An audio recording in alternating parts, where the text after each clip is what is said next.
Bienvenue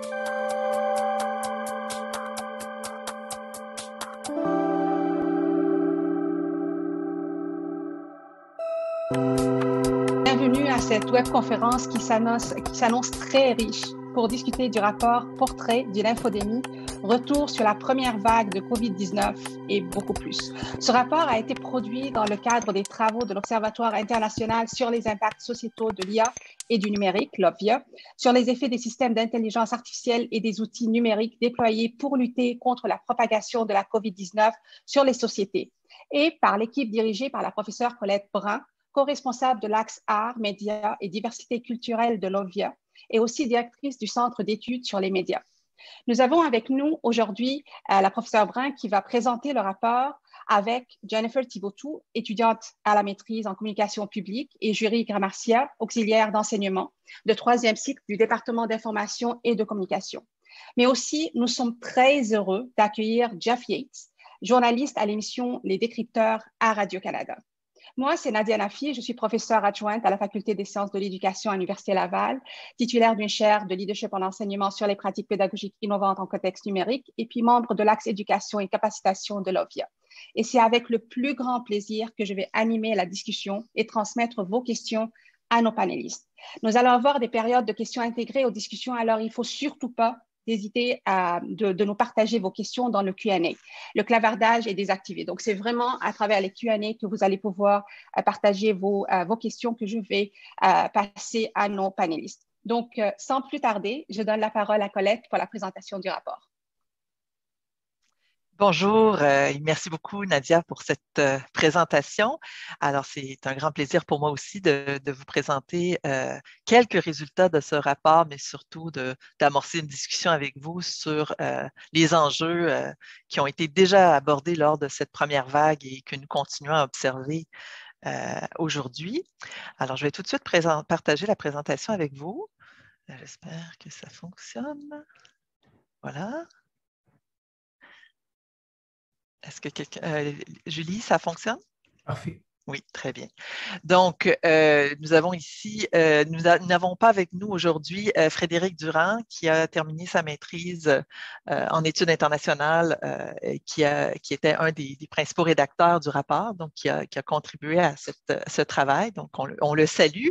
Donc, nous avons fait, simplement pour vous présenter les objectifs de cette étude qui a porté, comme on le disait, sur la première vague. Donc, on a fait une veille documentaire pendant les premiers mois de la pandémie jusqu'à la fin septembre 2020. Donc, ça coïncidait, c'est un choix qu'on a fait, mais ça coïncidait dans le fond à la fin, juste avant le début de la deuxième vague ici au Québec. Et l'objectif, c'était vraiment de faire une synthèse assez générale des thèmes et des pratiques d'intervention qui émergeaient non seulement dans les travaux de recherche, mais aussi dans le débat public plus généralement, sur tout ce qui concerne les enjeux d'information liés à la COVID-19. Donc, ce sont des enjeux très divers. On pense souvent à la désinformation, mais il y a bien d'autres questions aussi.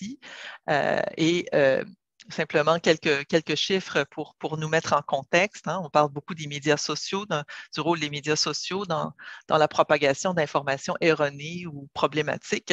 Et sur la COVID-19, enfin, dans ces deux études, dans cette période-là, on parlait de près du quart des informations qui circulaient sur ces plateformes-là qui contiendraient des fausses informations. Et de nombreuses études montrent que les fausses informations tendent à circuler beaucoup plus rapidement et beaucoup plus largement que des informations exactes et à plus forte raison des informations qui viennent corriger les fausses informations. Donc, c'est un problème réel. Le terme infodémie a été utilisé dès le mois de février 2020 par le directeur général de l'OMS, qui appelait en fait à une lutte contre ces problèmes d'information qui étaient intrinsèquement liés à la lutte contre la maladie, la propagation de la maladie elle-même, hein, les problèmes d'information étant liés à des prises de décision, non seulement par les gouvernements et d'autres acteurs, mais par les citoyens eux-mêmes. Donc, on voit que les conséquences de cette infodémie peuvent être très graves et par la suite, on a constaté aussi les effets de la pandémie et par extension de l'infodémie, des effets d'ordre psychologique et social, particulièrement sur les personnes et les groupes qui sont vulnérables ou marginalisés. Donc, c'est un angle mort aussi souvent de la recherche qui a du mal à joindre ces personnes-là pour réaliser des études. Donc, la méthode qu'on a empruntée, je vais céder la parole à Jennifer qui a piloté une grande partie de ce travail. Bonjour à tous. Donc, notre équipe a réalisé une veille informationnelle au niveau international, mais avec une attention un peu plus particulière pour le Québec, le Canada et le monde francophone. Et ça s'étend vraiment de mars à septembre 2020. C'est la période sur laquelle nous avons fait nos recherches. On a combiné deux méthodes, une recherche un peu plus manuelle en consultant directement plusieurs sites d'information et aussi une recherche automatisée à l'aide de fils RSS disponibles pour plusieurs bases de données, dont ProQuest, EBSCO, Web of Science, Eureka.cc, Google Scholar, par exemple, et aussi des Google Alerts que nous avons mis sur pied avec des mots-clés et des abonnements à des infolettes comme les décrypteurs, Access Now ou Nozel. Quelques mots-clés que nous avons utilisés pour faire justement la recherche la veille. On a utilisé entre autres infodémie, désinformation, mésinformation, fausses nouvelles, infox, désinfox, théorie du complot, conspirationnisme, propagande, anti-vaccin ou anti-vaccination, pour en nommer quelques-uns. On a également pu compter sur le soutien des membres du comité COVID-19 de l'Obévia, ainsi que des collègues et des collaborateurs de diverses disciplines qui nous ont aussi signalé plusieurs publications pertinentes à travers leurs recherches en parallèle qui s'effectuaient en même temps que nous. Nous avons, entre autres, consulté diverses sources d'informations. On a consulté des institutions publiques, des bases de données de publications scientifiques et beaucoup de médias d'information. À partir de toute cette documentation pertinente qu'on a réussi à recueillir pendant les mois de mars à septembre 2020, on a réussi à créer des dossiers thématiques et à repérer des tendances, des enjeux qui émergeaient sur l'infodémie. La collecte de données nous a aussi servi à dresser une liste complète des principaux enjeux liés à la désinformation, mais aussi à définir les thèmes et particulièrement les impacts qui étaient associés à la crise et à repérer les sujets d'actualité concernant l'infodémie. C'est sûr qu'il faut considérer que malgré nos efforts pour recenser toute la documentation pertinente durant cette période qui était relativement courte, et il nous a été impossible de réaliser un dépouillement bibliographique qui soit totalement exhaustif, compte tenu de la multitude de publications qui ouvraient cette période particulièrement intense, notamment pour la recherche scientifique. On a vu émerger beaucoup de recherches scientifiques à travers les mois et ça a été un peu énormément de données qu'on a dû traiter. Donc, c'est sûr qu'on était limité à ce qu'on pouvait faire avec le temps qui nous était réparti. On a dû mettre un terme à notre recherche à la fin septembre. Et ça, je tiens à le mentionner parce qu'à ce moment-là, c'était le début de la deuxième vague qui s'amorçait tout juste. Donc, on a dû mettre un terme, même si on aurait bien aimé continuer à récolter beaucoup d'informations qui devenaient de plus en plus pertinentes. Finalement, je terminerai en disant qu'on a aussi porté une attention particulière aux initiatives des gouvernements, des acteurs économiques, tels que les plateformes numériques et les médias d'information, ainsi que les ONG, pour limiter les effets de l'infodémie, mais aussi pour développer de bonnes pratiques, y compris des pratiques augmentées grâce à l'intelligence artificielle et à la science des données. Si je peux me permettre 2-3 petites observations, ce qui m'a le plus marqué, moi, dans la recherche, la veille documentaire, c'est entre autres qu'on se rendait compte qu'il y avait beaucoup d'experts, de médecins, de chercheurs scientifiques qui se positionnaient comme des figures d'autorité pour prendre la parole, mais aussi contredire les impacts de la crise de la COVID-19. Donc, c'était quelque chose d'assez intéressant à constater. On a vu aussi beaucoup de figures publiques ou des spécialistes de divers secteurs qui travaillaient pour la première fois sur la pandémie et qui s'improvisaient professionnels, comme s'ils connaissaient bien le sujet. Donc, c'était quelque chose d'assez particulier à travers nos recherches de constater.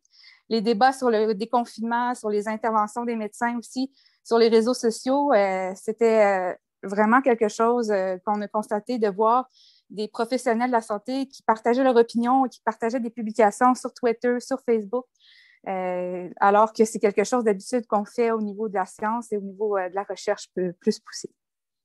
Donc voilà, c'est ce qui est conclu pour moi, cette PowerPoint. Pour la prochaine, je vous ferai un petit topo un peu de ce qu'on a recensé. Donc, Colette, si tu peux, merci beaucoup. Donc, en gros, nous avons recensé 537 articles, 62 articles scientifiques évalués par les pairs, 29 articles non évalués, preprint, 57 éditoriaux, commentaires, discussions de paper, 33 rapports, mémos, notes d'infos, policy brief, 54 magazines scientifiques et universitaires et 302 articles journalistiques. Je tiens à mentionner qu'on aurait pu en retrouver davantage, mais comme je vous dis, on a dû limiter nos recherches parce qu'il y en avait énormément, et dont les articles journalistiques, c'était assez quelque chose. Il y en avait à tous les jours. Donc, on a eu un gros travail de recenser le tout et de se concentrer uniquement sur l'essentiel. Je céderai maintenant la parole à Colette. Merci. En fait, je vais simplement céder la parole à Julie qui va nous parler des entretiens auprès d'experts.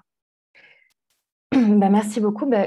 Conjointement en fait, au travail de veille documentaire qu'a présenté Jennifer, nous avons également conduit une série d'entretiens avec des experts qui proviennent de différents champs disciplinaires et ayant travaillé sur les concepts d'infodémie, mais aussi sur des notions avoisinantes comme la désinformation et les fausses nouvelles.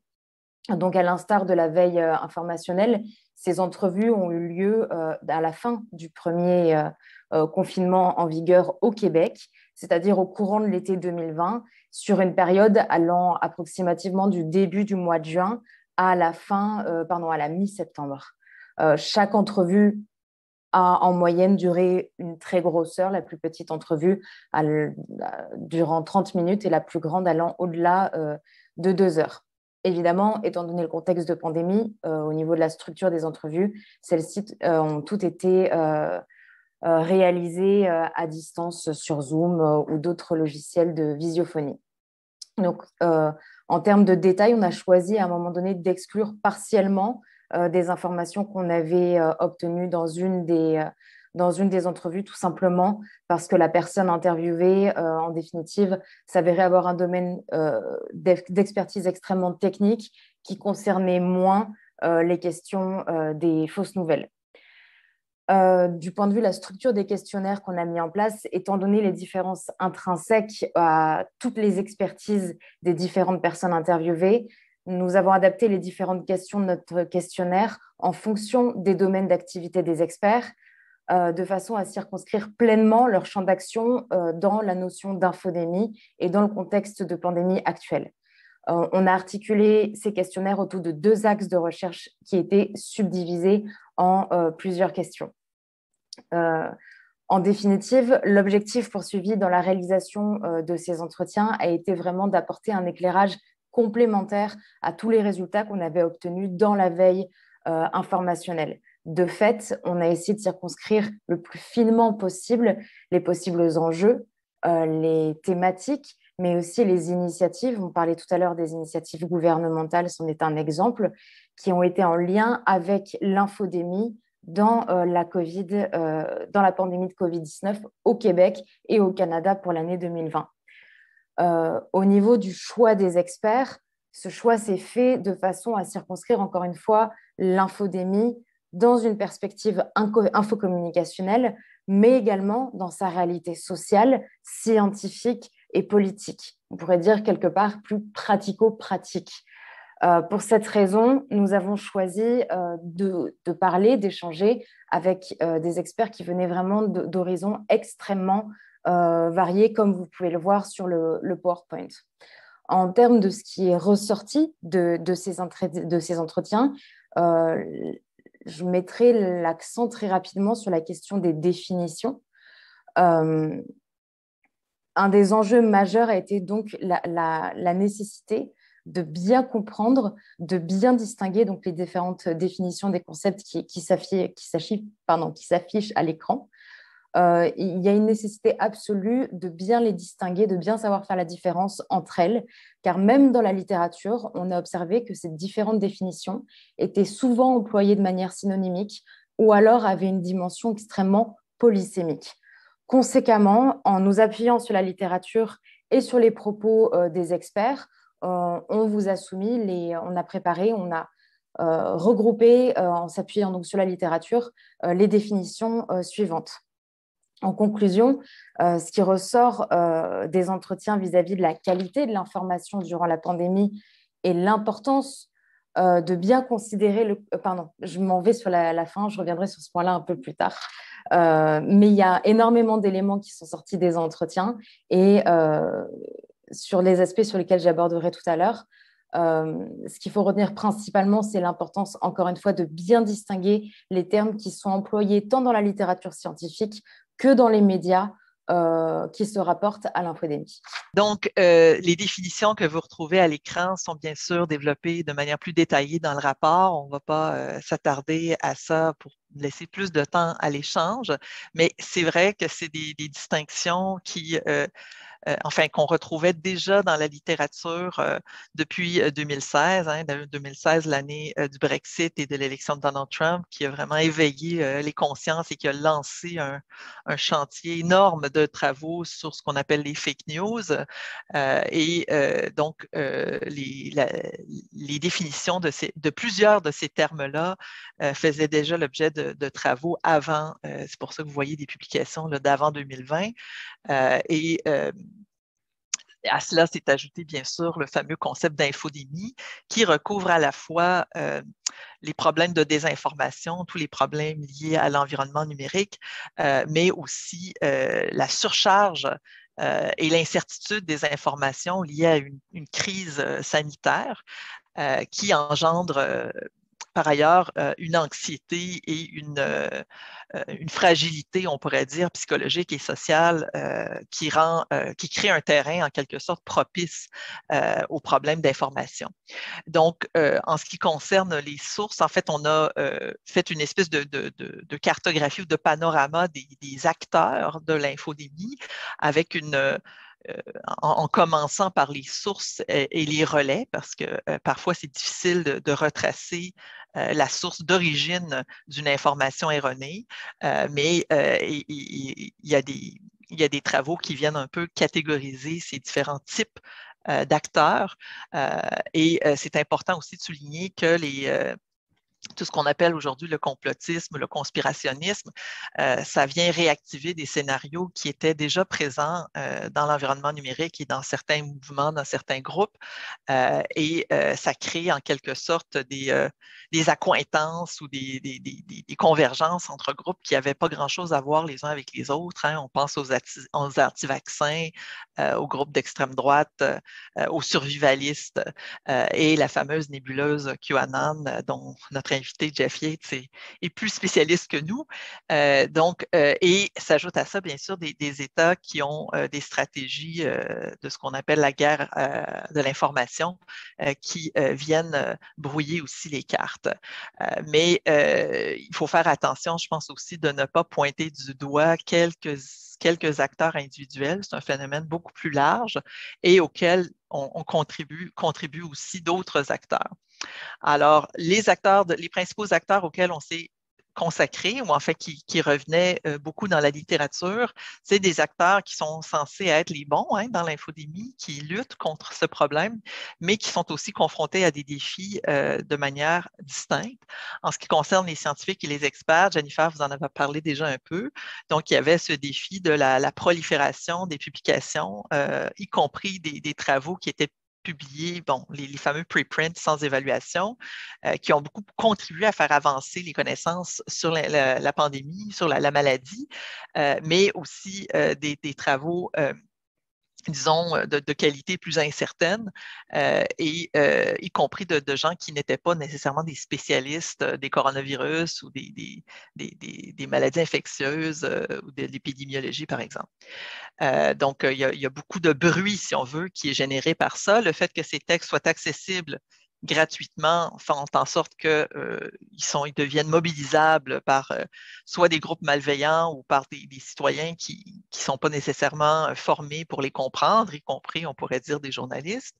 On a vu aussi que les plateformes des médias sociaux, en particulier Twitter, a beaucoup servi pour les scientifiques de discuter entre eux. Donc, on pourrait dire que ça devenait une sorte de colloque virtuel où des scientifiques échangeaient et discutaient de la valeur de différents travaux. Donc, ça a quand même permis de faire certaines avancées, malgré toute la confusion qui pouvait être générée dans le public. J'aime bien parler de cette pandémie comme d'un cours accéléré de communication scientifique pour nous tous. Je pense que beaucoup de gens ont appris beaucoup de choses sur comment la science évolue. Mais cette incertitude au départ sur le traitement, sur la propagation de la maladie et l'évolution des connaissances a généré aussi une incertitude dont les acteurs publics, en particulier les gouvernements nationaux et infranationaux, devaient se saisir. Enfin, ils devaient composer avec cette réalité-là. Donc, la recherche, évidemment, c'est la recherche sur la première vague, au courant publié pendant la première vague. Donc, c'était surtout sur les États, les pays qui étaient les premiers confrontés à la pandémie. Pas beaucoup de choses encore sur l'Amérique du Nord, sinon peut-être plus sur les facteurs de vulnérabilité des populations et la façon dont la désinformation pouvait se propager. Dans les travaux, dans les documents, surtout les documents institutionnels, beaucoup de documents qui proviennent des organisations internationales, l'OMS bien sûr, l'OCDE en particulier et l'ONU. Donc, beaucoup de travail de concertation, notamment avec les plateformes et des acteurs des médias d'information pour lutter contre l'infodémie. Les médias d'information et les journalistes, on ne s'est pas trop attardé dans le document sur la crise des médias, les difficultés financières que vivent les médias d'information depuis plusieurs années. C'est clairement un élément de contexte. On a parlé toutefois des problèmes de confiance à l'égard des médias et aussi à l'égard des gouvernements qui venaient un peu compliquer le travail de ces différents acteurs-là. On a parlé aussi des initiatives souvent préexistantes à la pandémie. Les journalistes, les médias se donnent de plus en plus le rôle d'éducateurs aux médias et c'est quelque chose dont on ne connaît pas encore les effets. C'est certainement quelque chose de positif, mais qui mériterait d'être étudié plus systématiquement. En ce qui concerne les réseaux sociaux, les plateformes, en particulier Facebook, Google, Twitter, ce sont des acteurs qui sont souvent pointés du doigt comme responsables de la désinformation, comme des vecteurs principaux de la désinformation. Il y a certainement des associations qui ont été faites assez convaincantes entre l'usage des réseaux sociaux pour s'informer et la croyance à soit des théories du complot ou des informations erronées sur la pandémie.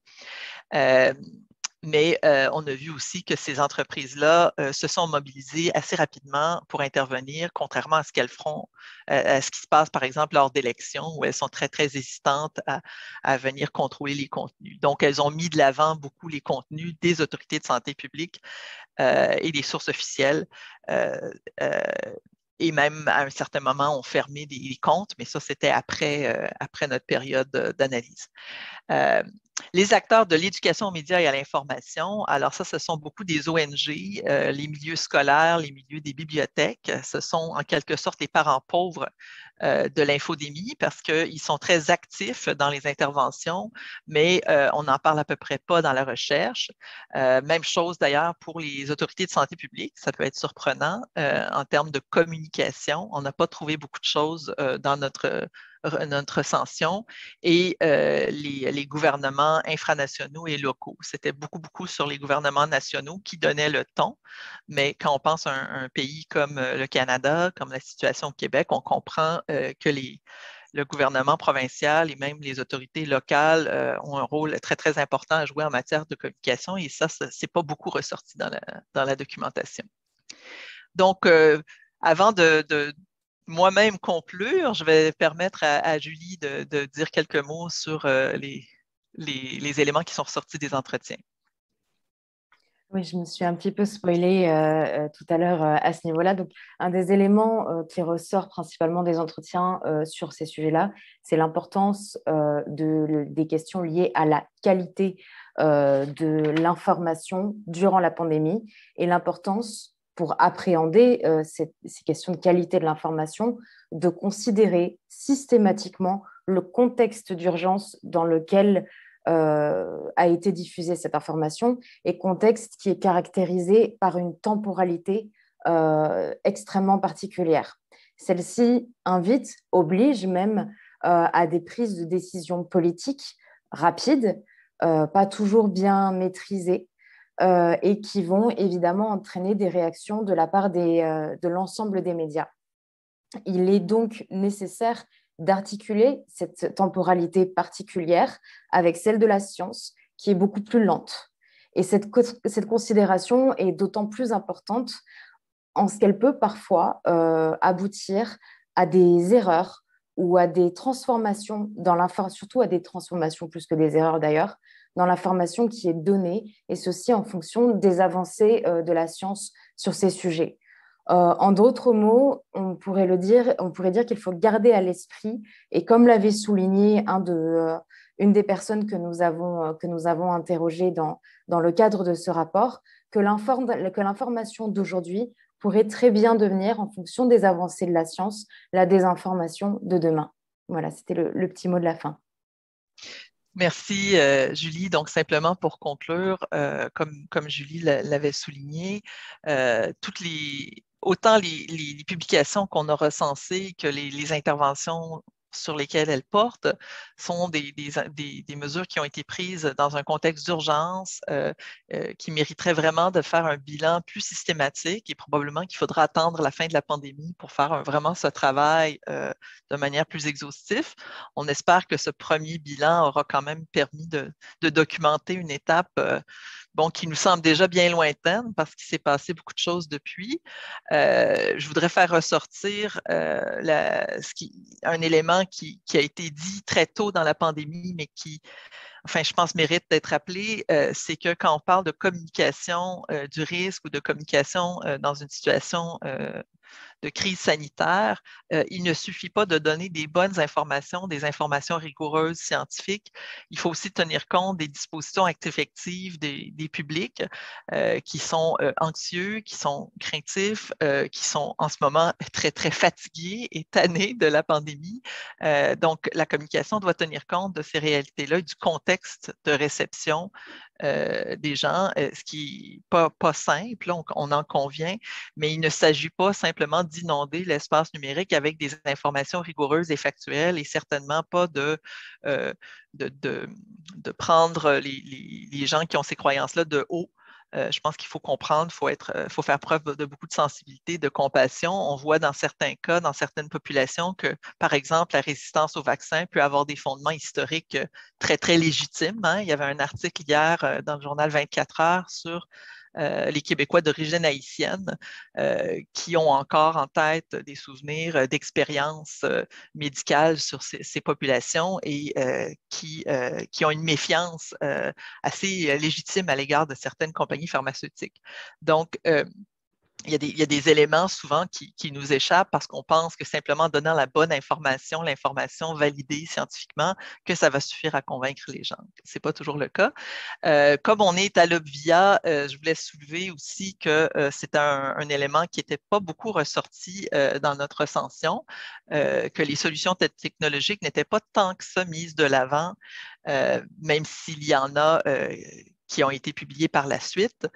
C'est des choses qui prennent du temps aussi à déployer. On parlait beaucoup des applications de traçage, mais en termes de moyens d'information pour la population, pour contrer l'infodémie, ce n'était pas quelque chose qui était beaucoup mis de l'avant dans la documentation.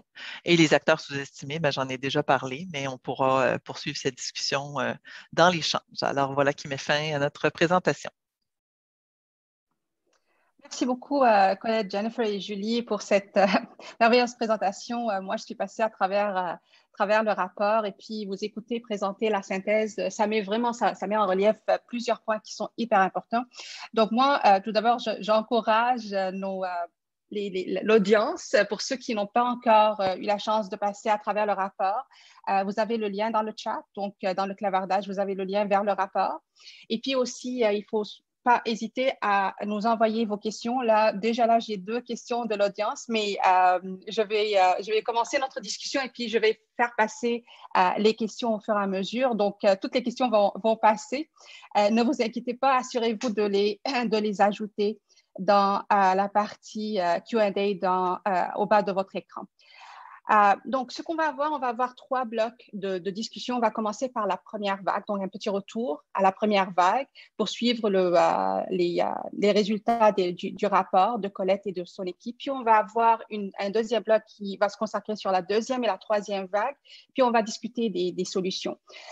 Jeff, je vais m'adresser à vous et puis je vais vous poser ma première question concernant l'ampleur du problème au Québec. Comment vous l'évaluez?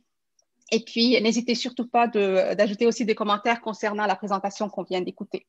Oui, c'est ça. On n'a pas fait de recherche systémique comme vous, bien sûr. On est des journalistes, on n'est pas des chercheurs. Par contre, on a une bonne source de données quand même, qui est la boîte courriel des décrypteurs. On a reçu, je pense, à ce moment-ci, à peu près 6 000 courriels depuis le début de la pandémie. Pour vous donner une idée, en temps normal, avant la pandémie, on recevait 2 ou 3 courriels par jour de gens qui nous demandaient de vérifier de l'information.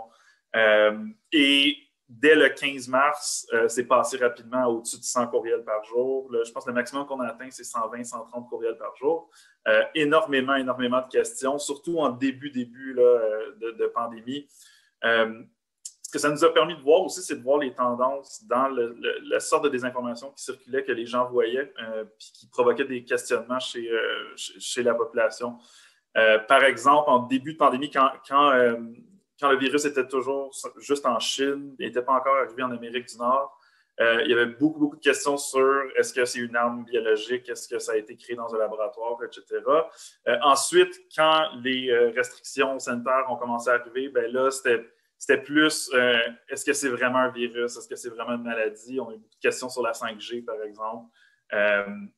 Et puis, ça évolue au gré des anxiétés qui sont présentes dans la population, comme toute désinformation. Donc, quand l'obligation de porter le masque en public est arrivée à l'été, beaucoup de questions sur est-ce que les masques causent des problèmes d'hypoxie ou est-ce que ça cause plus de problèmes que ça n'aide dans la pandémie.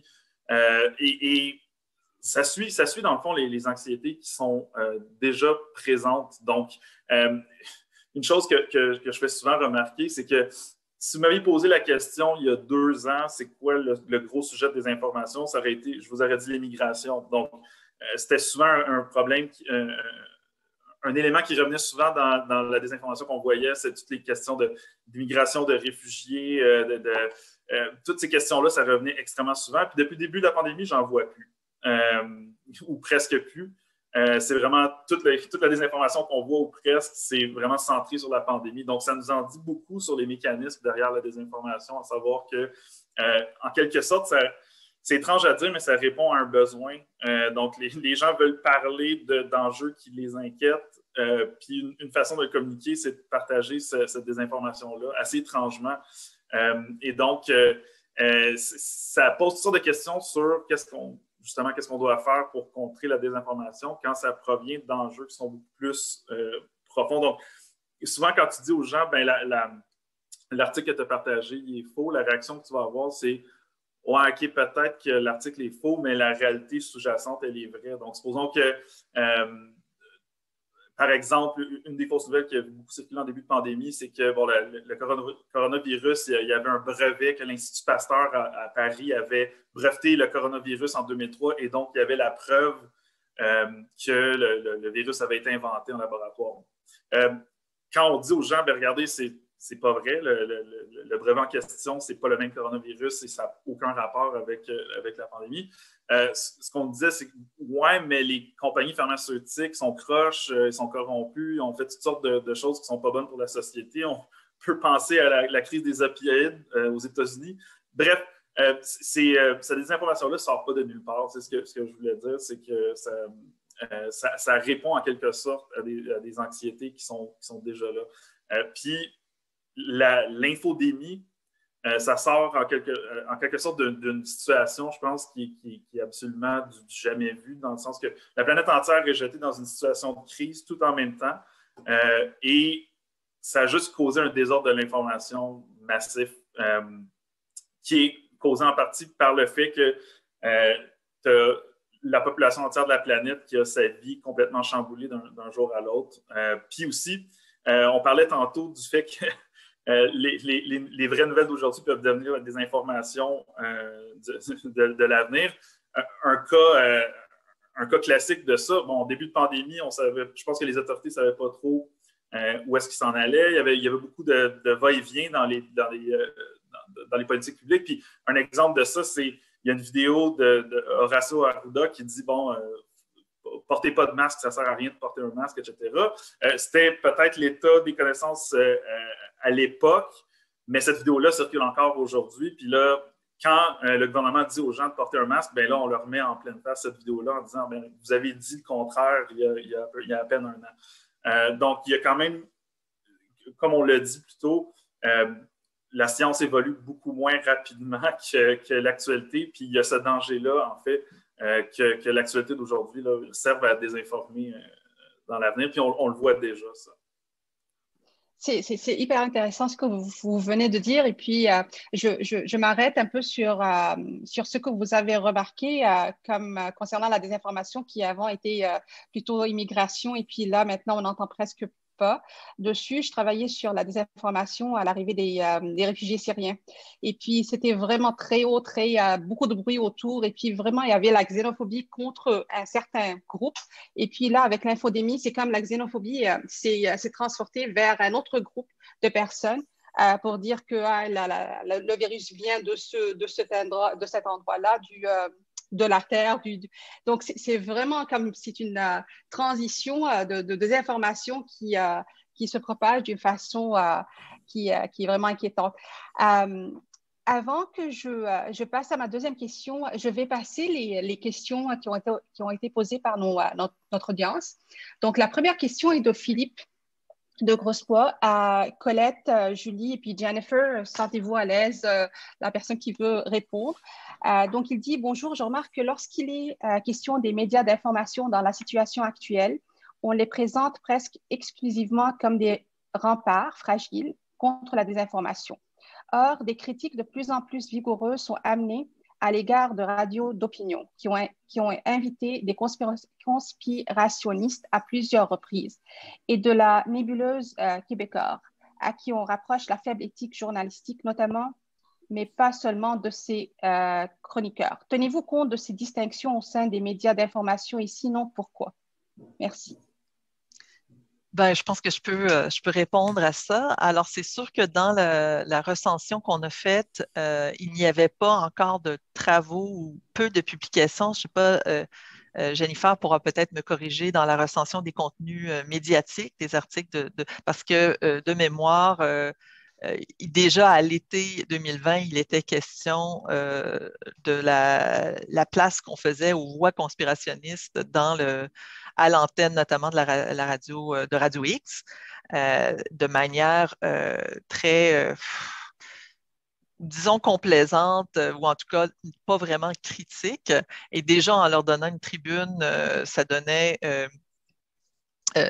l'impression qu'on légitimait en fait ces points de vue-là, ce qui a été largement critiqué comme une stratégie, si on veut, une stratégie d'affaires pour justement occuper une niche qu'aucun autre média ne voulait occuper, c'est-à-dire que les médias d'information ne donnaient pas la parole aux complotistes, sauf de très, très, très, très rares exceptions. Il y a eu un portrait, je pense, d'Alexis Cossette-Trudel dans Le Devoir qui avait été aussi très critiqué, un portrait, je dirais, factuel, là. Mais certains craignaient que ça le légitimait et ça en faisait un peu une vedette, encore plus qu'il l'était.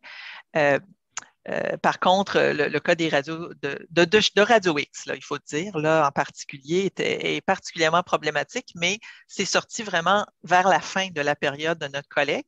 Par contre, je dois dire qu'en matière de désinformation, des auteurs américains ont déjà souligné que le problème de la désinformation aux États-Unis n'est pas né avec les médias sociaux. Il y avait déjà un écosystème médiatique avec Fox News, mais aussi les radios parlées, dont Radio X s'inspire en grande partie, qui venait créer un public pour véhiculer des idées de droite et souvent d'extrême droite. C'est les radios qui ont véhiculé les théories du complot, les gardes de la tuerie au Connecticut, vous vous souvenez, dans cette école primaire, Donc, le rôle des médias dits traditionnels est bien réel, mais on distingue, moi je suis professeur de journalisme à la base, donc j'ai un parti pris pour les journalistes professionnels et je pense que c'est pas simplement un biais de ma part, c'est-à-dire qu'il y a une différence entre le travail des journalistes professionnels et celui de certaines radios qui ne se revendiquent absolument pas du journalisme.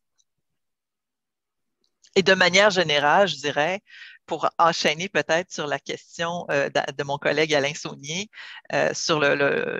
qui s'interroge sur la place au début, dans la première vague. En fait, on entendait les seules personnes qui avaient le droit de poser des questions au point de presse des autorités, c'était quelques journalistes politiques, des correspondants à la tribune de la presse à l'Assemblée nationale.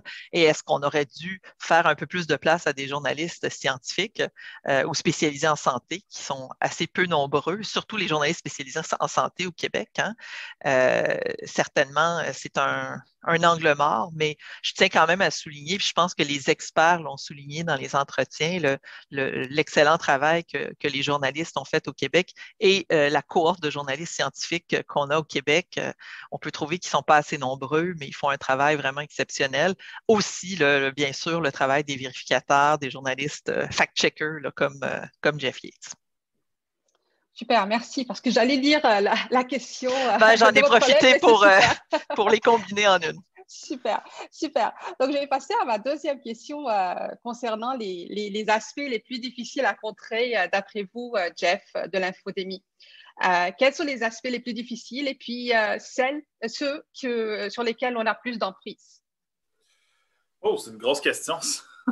Prenez votre temps. Comme je disais tantôt, souvent, la désinformation est ancrée dans des anxiétés qui, parfois, elles sont le fruit d'informations qui sont exagérées, voire même trompeuses, mais l'anxiété que les gens ressentent, elle est là. C'est là que ça devient difficile. L'anxiété qu'ils ressentent, elle est vraie pour eux. Et c'est là que ça devient difficile d'essayer de contrer ça parce que c'est ancré dans quelque chose qui est émotionnel plutôt que rationnel. Un exemple que je dis souvent, c'est supposons que vous êtes dans la mer puis il y a un requin qui nage autour de vous. Vous avez peur, puis là, moi, je suis dans un bateau, puis je vous dis, vous avez plus de chances de vous faire frapper par la foudre que manger par un requin. Super le fun comme information, mais vous allez quand même avoir peur du requin qui est dans l'eau. Donc, ça devient difficile de contrer ça avec, mais regardez mes statistiques, regardez mes entrevues avec des experts, etc. Ça devient très, très, très difficile à contrer.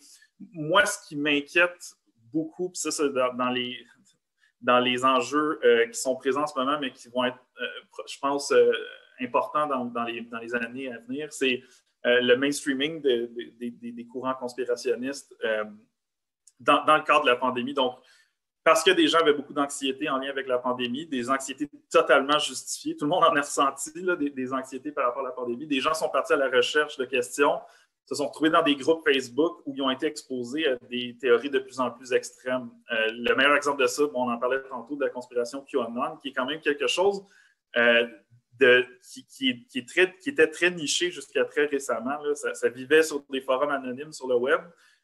Puis, en grande partie à cause de la pandémie, ça s'est retrouvé dans toutes sortes de groupes plus mainstream. Il y a le chercheur Marc-André Argentino qui a inventé le terme pastel QAnon, parce que QAnon s'est retrouvé dans des communautés d'influenceuses, de yoga, des groupes Facebook pour jeunes mamans, des communautés qui n'étaient pas nécessairement la proie de mouvements conspirationnistes avant le moment présent. Donc, je pense que ça va poser problème dans les années à venir. Probablement que quand la pandémie va se résorber, que le niveau d'anxiété va baisser, probablement beaucoup de gens qui se sont mis à partager du contenu conspirationniste vont peut-être arrêter. Pour certains, c'était peut-être même un passe-temps là, de regarder des théories conspirationnistes. Mais je pense qu'il y a probablement un danger à long terme de gens qui sont rentrés dans cette tanière du lapin-là. Parce que quand on se met à croire à une conspiration, ça devient facile de croire à quelque chose d'autre. Donc, on va voir des gens qui vont peut-être croire à la Terre plate, par exemple, puis qui, pour expliquer leur conspiration, doivent croire à d'autres conspirations pour l'expliquer, vont se rapidement trouver dans des conspirations antisémites sur les banques. Donc, c'est comme pour certaines personnes, et vraiment pas tout le monde, là, ça peut créer un effet d'entrain de rentrer dans des conspirations de plus en plus extrêmes. Puis, juste pour terminer aussi, Colette l'a mentionné tantôt que les plateformes de réseaux sociaux ont agi, ont sévi contre certaines conspirations, dont QAnon. C'est vrai, en fin d'année, l'année dernière, il y a eu toutes sortes de groupes Facebook, de comptes Twitter qui ont été fermés. Le problème avec ça, c'est qu'on les a cantonnés dans des réseaux sociaux qui ne sont pas surveillés. Donc, on a pris une plateforme où il y avait une modération, des plateformes comme Facebook et Twitter, des plateformes où il y avait une modération qui était peut-être pas tout à fait bonne ou pas tout à fait appliquée de façon appropriée. On les a bannis de ces plateformes-là, puis là, ils sont sur des plateformes où il n'y en a pas, carrément pas de modération, même des plateformes chiffrées où la modération est à toute fin pratique impossible. Donc, ça, on a peut-être créé des noyaux, la pandémie a peut-être créé des noyaux conspirationnistes de plus en plus durs, puis ça va être un enjeu certainement là, à l'avenir. Absolument, je suis 100% d'accord avec vous. Moi, je recevais des messages WhatsApp sur comment il faut boire de l'eau chaude avec du citron ou je ne sais pas quoi faire pour s'assurer de ne pas attraper la COVID ou je ne sais pas quoi. Donc, il y a des endroits où c'est vraiment c'est difficile à contrôler. Et puis, moi, de mon côté, en éducation, je travaille beaucoup sur l'agentivité numérique des personnes. Donc, je travaille avec la question de comment donner plus comment dirais-je, d'agentivité aux citoyens d'être plus critiques et puis non seulement de se protéger, mais aussi de protéger les personnes tout autour d'eux parce qu'il y a des endroits où on ne peut pas rentrer. Et puis, c'est là, comme vous parlez, des groupes Facebook et puis c'est les personnes qui doivent vraiment être plus actives à être plus critiques et puis s'assurer de l'information, etc. On a reçu une question de Maud John qui dit « Avec l'infodémie, le debunking devient difficile puisque les fake news deviennent très nombreuses et on ne peut pas défaire tous les mythes. Est-ce que des approches comme le pre-bunking pour mieux outiller la population à identifier des fausses nouvelles et moins les propager serait une solution? » Ben, je peux répondre à ça, mais vas-y, Jeff. Ah non, mais je ne veux pas monopoliser le temps. Bon, ben, je vais juste parler un peu de la recherche. C'est sûr que dans ce qu'on a trouvé pour le rapport, il y avait déjà des résultats d'études, même avant la pandémie, là, mais il y a eu des études qui ont été faites dans la première vague qui montraient que, effectivement, autant le debunking, c'est-à-dire la réfutation par exemple, des journalistes professionnels ou des fact-checkers, que ce qu'ils appellent le nudging, hein, c'est toujours des mots en anglais parce que c'est des publications en anglais, par exemple, lorsqu'une nouvelle apparaît dans un fil de discussion sur un média social, qui est une petite alerte invitant la personne à faire une vérification avant de lire ou de dire, ben, on a trouvé que ça a des effets bénéfiques. En ce qui concerne le pre-bunking, c'est-à-dire les outils pour aider les gens à justement mieux faire leur recherche, leur propre recherche, ça, c'est beaucoup plus c'est-à-dire, c'est beaucoup plus ambitieux comme outil. Je pense qu'on veut tous que ça marche, mais c'est difficile de justement rejoindre. C'est toujours les groupes les plus problématiques qui sont les plus difficiles à rejoindre avec ces outils-là. Ceux qui veulent les utiliser sont déjà ceux qui ont le moins de risques. Et on a une étude en cours en ce moment auprès de jeunes adultes et on cible en particulier des jeunes adultes qui ne sont ni aux études, ni dans un emploi stable ou en tout cas qui ont des difficultés d'insertion à travers des groupes communautaires pour justement tester un outil de ce genre-là. Alors souvent, c'est des outils, d'ailleurs les décrypteurs en ont un, enfin ils ont un robot conversationnel. Il y a toutes sortes d'outils qui ont été lancés pendant la pandémie et je dirais que c'est un peu comme les preprints. Hein. Il y a une prolifération de ces outils-là. Il y a certains qui ont l'air de bien marcher, d'autres. Nous, on est vraiment en train de le tester pour voir comment les gens le reçoivent. Alors, il y a beaucoup d'études en ce moment de ce type-là. Et une étude que Mme Dionne connaît bien, c'est l'étude du Bad News, qui est un jeu, en fait, un jeu vidéo où on simule on devient un producteur, un désinformateur et on joue à produire de la désinformation et on prend conscience. Alors, ça peut sembler contre-intuitif hein, que de développer de la désinformation, ça nous inocule en fait contre la désinformation, mais les résultats sont très, très prometteurs. Alors, il y a des choses comme ça qui sont intéressantes, qui ont beaucoup de potentiel, mais encore une fois, c'est toujours les groupes les plus les plus ancrés, les plus profondément, les plus radicalisés. Hein, on parle de plus en plus de radicalisation pour ces gens qui ont ces croyances-là vraiment très, très ancrées et qui s'isolent justement, qui présentent les mêmes symptômes, là, qui s'isolent de leurs proches et de leur entourage pour se confiner dans ce monde-là. C'est ces gens-là qui sont les plus durs à rejoindre. Merci, Colette. Jeff? Ouais, je dirais de notre part, nous, on voit notre intervention peut-être sur deux niveaux, parce que c'est vrai que le fact-checking, c'est pas une solution, vraiment pas. C'est impossible de fact-checker tout. Puis, de toute façon, les articles de fact-checking ne sont jamais aussi populaires que la fausse nouvelle qui dénonce. Donc, c'est un peu un combat qui est perdu d'avance. Par contre, nous, on voit ce niveau d'intervention-là comme un service public, parce qu'on reçoit énormément de questions du public. Puis, ben, on doit aider ces gens-là. Donc, souvent, les gens nous écrivent, se posent légitimement la question, cette chose-là que j'ai vue, est-ce que c'est vrai? J'ai peur de qu'est-ce que ça dit? On doit être là pour ces gens-là.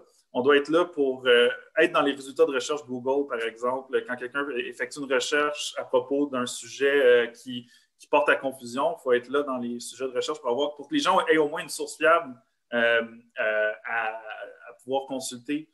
Parce que s'il n'y a pas d'intervention de ce niveau-là, tout l'espace est pris par les gens qui font de la désinformation, puis on se retrouve avec un problème qui est encore pire. Donc, il faut être là dans ce sens-là. Mais quelque chose qui est encore, qu'on voit comme un deuxième niveau d'intervention, c'est vraiment de pointer la manipulation des réseaux sociaux et les mauvais acteurs. Ça, c'est plus un travail qui est lourd, c'est plus un travail, je dirais, plus d'enquête. Mais ça, c'est très utile parce qu'il n'y a personne qui aime ça, se faire avoir dans la vie. Il n'y a personne qui dit oui, j'aime ça. J'aime ça que les gens me mentent, puis j'aime ça me faire manipuler. Il n'y a absolument personne qui dirait ça. Donc, quand on peut réussir à démontrer, bien, regardez ce post Facebook-là, il est devenu viral parce qu'il y a eu, je ne sais pas, une campagne de propagation qui provient de faux comptes ou quelque chose comme ça. Je pense que ça peut aider ce niveau-là de démontrer, bien, la réalité que vous voyez sur les réseaux sociaux, elle est artificielle, elle est construite en grande partie. Donc, il y a différents niveaux d'intervention, mais en effet, le fact-checking, c'est vraiment pas la solution à ce problème-là, loin de là. Merci. Si vous me permettez, oui, allez-y. Un élément qui est ressorti à ce sujet-là des entretiens justement avec les experts, ça pourrait être la possibilité d'investir extrêmement tôt justement dans l'éducation aux médias et notamment aux médias numériques, comme certaines initiatives ont été lancées dans un pays scandinave, je crois que c'est la Finlande, mais je ne suis pas sûre de cette information, donc ne faisons pas de la désinformation nous-mêmes. Toutefois, l'éducation aux médias dès le plus jeune âge, à l'environnement numérique, comme M. Yates vient de le souligner, pourrait potentiellement, sur le plus long terme évidemment, s'avérer un moyen d'intervention plus, en tout cas prometteur en termes de lutte contre la désinformation et la diffusion de fausses nouvelles. Merci, Julie. Merci, Jeff et Colette pour la réponse. Dans mes travaux, j'ai trouvé que oui, il y a des groupes qui sont super difficiles, ceux qui sont convaincus et puis les personnes qui, surtout que les personnes qui sont en train de créer, disséminer la fausse nouvelle, la désinformation, etc. Ils font beaucoup plus de bruit, ils ont beaucoup plus de présence en ligne, ils prennent leur place, alors que les autres personnes qui n'y croient pas sont moins, ils sont plus calmes, on les entend pas souvent. Et puis, il y a beaucoup de personnes qui sont comme des bystanders, des personnes qui sont plus des passifs qui observent. Et puis, des interventions, bien qu'il n'y a pas la solution idéale, mais je crois que plusieurs interventions peuvent aider ces personnes-là qui sont entre eux, ils ne savent pas exactement, ils ne sont pas certains de où est-ce qu'ils doivent se positionner. Et puis, si on arrive à les aider à ne pas rentrer dans le piège des personnes qui sont en train de faire beaucoup de bruit et puis disséminer sa désinformation, ça pourrait aider. Je vais passer à une autre question qui, bien que ça c'est comme pour notre bloc 3, mais je crois que ça serait intéressant de la faire passer maintenant. Donc, Marie-Ève dit merci pour la présentation. Pensez-vous que les liens entre des influenceurs appartenant à diverses idéologies, anti-vax, droite radicale, etc., vont demeurer après la pandémie? Quelles seraient, selon vous, les pistes de recherche prioritaires à développer après la crise? Qui aimerait répondre? Connaissant Marie-Ève, j'ai l'impression qu'elle aurait peut-être elle-même une réponse, mais malheureusement, on ne pourra pas l'entendre. Peut-être qu'elle nous la partagera. J'aimerais en fait entendre Jeff là-dessus. J'ai l'impression que bon, il y a la mouvance QAnon qui continue à exister, puis aux États-Unis, il y a une configuration particulière qui fait en sorte qu'il y a peut-être certains liens qui vont demeurer, mais je dois avouer que ma propre connaissance de ce milieu-là actuellement au Québec est plus limitée. Je n'oserais pas avancer une hypothèse. Mon intuition, c'est qu'après la crise, il y aura un certain effritement, mais je ne sais pas jusqu'à quel point ces groupes-là, de manière, je veux dire, sont vraiment coalisés, organisés ensemble. J'aimerais peut-être plus entendre Jeff là-dessus. Oui, c'est ça. Prédire l'avenir, c'est toujours un exercice qui est risqué. Comme je disais tantôt, il y a quand même le potentiel que pour la population générale qui a peut-être flirté avec les conspirations pendant la pandémie, quand le niveau d'anxiété va baisser, peut-être qu'il va y avoir un désintéressement envers ces conspirations-là. Reste qu'il y a beaucoup de gens qui étaient inconnus avant la pandémie, qui se sont créés un auditoire à cause de la pandémie, des auditoires de plusieurs dizaines de milliers de personnes. Ça, c'est pas donné d'avance que ces auditoires-là vont disparaître dès que la pandémie va être terminée. Comme je disais tantôt aussi, il y a certaines de ces personnalités-là qui ont été bannies des réseaux sociaux mainstream, qui sont maintenant sur des plateformes comme VK, le Facebook russe, comme Odyssey, un genre de YouTube où la liberté d'expression prime. C'est facile d'avoir un compte Facebook, un compte Twitter. Tout le monde en a ou presque. Ça prend un certain niveau d'engagement pour aller se créer un compte VK juste pour suivre les influenceurs conspirationnistes que tu aimes, d'aller créer un compte sur Odyssey pour aller suivre ces gens-là. Ça démontre un certain niveau d'engagement avec ces personnalités-là. Donc, les gens qui sont allés, qui ont suivi sur les plateformes moins mainstream, ça démontre un certain niveau de motivation à les suivre. Donc, est-ce que ça va disparaître du jour au lendemain? Je ne suis vraiment pas certain de ça. Il y a aussi le fait que les conspirations vont probablement muter. C'est facile de sauter d'une conspiration à une autre. Donc, quelqu'un qui s'est fait un auditoire avec des conspirations sur la pandémie, quand la pandémie va être terminée, c'est facile de pivoter puis de jouer sur d'autres conspirations. Si on prend, par exemple, Alexis Cossette-Trudel, il n'a pas commencé sa carrière d'influenceur en parlant de conspiration médicale, sanitaire. Il a commencé sa carrière en faisant du QAnon. Puis ensuite, quand la pandémie est arrivée, il a changé son modèle d'affaires, si on veut, pour parler beaucoup de la pandémie. Il est allé chercher un auditoire principalement avec ça. Après la pandémie, ça va être facile de changer de discours et de dire, regarde, la conspiration, elle n'est plus du niveau sanitaire, elle est X, Y, Z, on peut inventer, on peut trouver n'importe quel sujet. Donc, c'est ça un peu le danger, comme je disais tantôt, c'est le mainstreaming de ces théories-là ne fait pas en sorte que tout le monde croit aux conspirations et que ça va être permanent, mais ça peut être créer un noyau dur et certainement exposer de plus en plus de gens à des conspirations. Puis on en voit, là, il y a des personnalités un peu plus publiques qu'on voyait qui n'étaient pas du tout conspirationnistes avant la pandémie, puis que là, sont dans ce monde-là, sont carrément devenus des personnalités de cette mouvance-là. Puis l'incitatif des réseaux sociaux d'avoir beaucoup d'attention, beaucoup de partage, beaucoup d'abonnements à cause d'un discours conspirationniste, c'est quelque chose qui est fondamentalement humain. On aime ça avoir de l'attention, puis on aime ça avoir des succès dans la vie, puis ça permet à des gens d'aller atteindre ça. Donc, c'est très attrayant pour certaines personnes.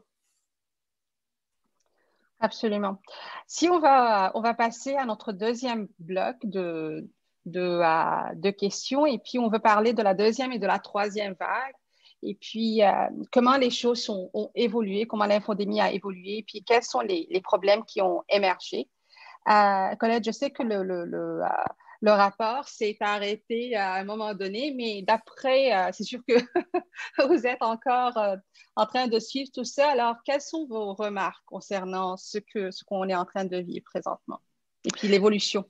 C'est ça, on y touche un tout petit peu dans le rapport parce que le rapport a quand même été bouclé, je dirais, après la deuxième vague, ou en tout cas, je ne sais plus à quel moment. La troisième vague a commencé, oui, on avait terminé le rapport quand même.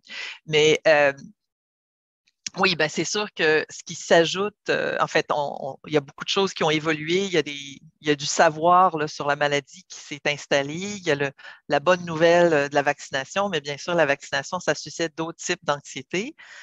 Et aussi, bien sûr, cette grande lassitude en raison de la durée de la pandémie et des gens qui sont simplement écœurés.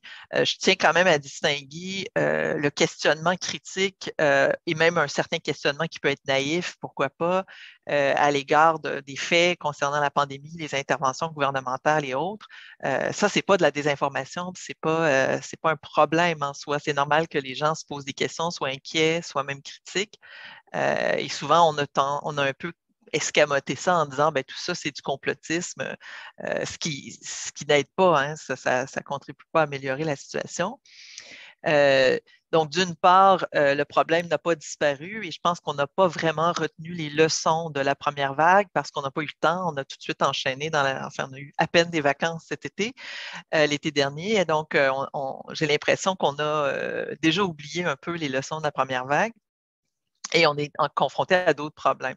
Alors, ce que je souhaite évidemment le plus, c'est qu'on prenne le temps, une fois que tout ça sera terminé, justement de départager tout ça, puis de voir qu'est-ce qu'on aurait pu mieux faire avant. Puis je ne suis pas en mesure de donner des réponses à ça en ce moment, mais je ne suis pas entièrement rassurée. Hein, ce que Jeff raconte sur les mouvements conspirationnistes et sur l'exposition, on pourrait dire que le bon côté de ça, c'est qu'on a pris conscience du problème. Hein.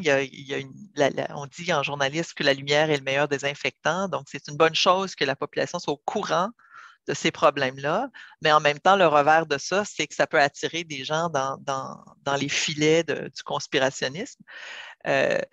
J'essaie de voir le bon côté des choses et de me dire, bon, ben, ce qu'il faut faire, c'est mettre en place des ressources d'accompagnement pour les gens qui vont vouloir s'en sortir. Hein. Puis je pense à des groupes comme InfoSect, par exemple, qui ont une expertise dans ce genre de choses, comme le Centre de prévention de la radicalisation, et qui ont en fait de moins en moins de ressources. Je ne vais pas leur faire de la publicité, là, mais on devrait peut-être réinvestir dans des expertises qui existent déjà, dans des ressources. J'ai beaucoup parlé du milieu scolaire et des milieux des bibliothèques qui ont une présence communautaire, qui sont capables d'intervenir, puis des groupes aussi qui s'adressent à aux communautés de langue non officielle. C'est des groupes qui sont notoirement difficiles à rejoindre avec les messages officiels, même si on les traduit. Ce n'est pas juste une question de langue, mais aussi de culture et de méfiance, souvent très, très légitime. Donc, ça demande évidemment des moyens très, très importants là, pour intervenir auprès de toutes sortes de différentes catégories de personnes. Donc, ça serait une piste d'intervention. Je pense que pour la recherche, il faut surtout faire une espèce de bilan de tout ça. Et enfin, il y a du pain sur la planche. Oui, merci Colette. Jeff, alors, d'après vous, oui, bien, ce pour que vous avez ajouter un peu, remarqué. rajouter un peu sur quelque chose que Colette a dit, c'est vrai qu'il y a eu une prise de conscience, je pense, au niveau des conspirations dans la population générale. On a vu de plus en plus de personnalités publiques se dire hey, qu'est-ce qui se passe? Tout d'un coup, je vois des conspirations, alors qu'avant, c'était quand même quelque chose qui était relativement marginal, puis dans des communautés restreintes, des petites chaînes YouTube, des petits groupes Facebook, puis là, ça a été mainstreamé, comme j'ai dit. Ça a eu, je pense, un effet pervers où il y a eu de plus en plus la volonté de se moquer de ces gens-là. Puis, il y a toutes sortes d'initiatives de repérer des publications conspirationnistes qui ont l'air ridicules, et traitées de covidios, etc. Je pense pas que c'est super productif parce que ça fait juste convaincre ces gens-là que la société ne les accepte pas, puis ils n'ont aucun incitatif à vouloir repentir, puis reprendre le droit chemin quand ils se font taper sur les doigts puis niaiser par tout le monde. Je pense pas que c'est vraiment une bonne chose, ce côté-là. Pour ma part, qu'est-ce qui m'inquiète aussi, c'est un peu ce qui se passe avec la modération sur les réseaux sociaux. Un peu comme on a donné au gouvernement, je pense qu'il y a une certaine acceptabilité sociale pour des mesures d'urgence sanitaire. On a un peu donné ce pouvoir-là aux réseaux sociaux en disant, bon, mais regarde, il y a une infodémie en ce moment, faites quelque chose, faites le ménage, bannissez des gens, on ne veut plus voir ce contenu qui n'est pas bon là.